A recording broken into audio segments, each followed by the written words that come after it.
نماز قصر۔ قصر کا مطلب ہے کمی کرنا۔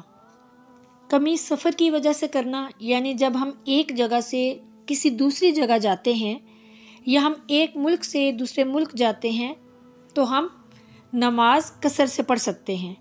جب ہم اپنے شہر کی حدود سے باہر نکلتے ہیں، یعنی کہ جب آپ نے 92 کلومیٹر سفر طے کر کے 92 کلومیٹر سفر طے کر کے دوسرے شہر میں گئے تو آپ کی نماز قصر ادا ہوگی۔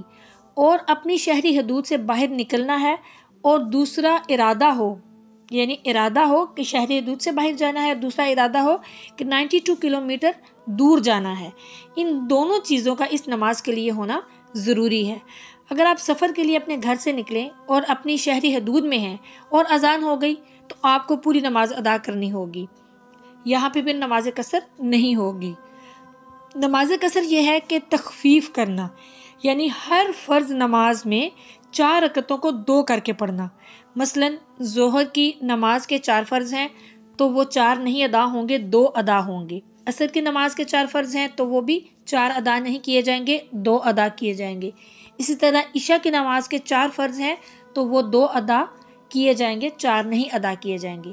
سنتیں اور نوافل، ان کو اس صورت میں چھوڑا جا سکتا ہے کہ جب آپ کو دیر ہو رہی ہو یا سفر آپ کا طویل ہو۔ سنت موقدہ کو چھوڑ سکتے ہیں، جبکہ ہم گھر ہوتے ہیں تو ہم سنت موقدہ لازمی ادا کرتے ہیں۔ سورہ نساء آیت نمبر 101 میں اللہ تعالیٰ نے فرمایا کہ جب تم زمین پر سفر کرو تو تم پر کوئی گناہ نہیں کہ تم نماز میں قصر کرو۔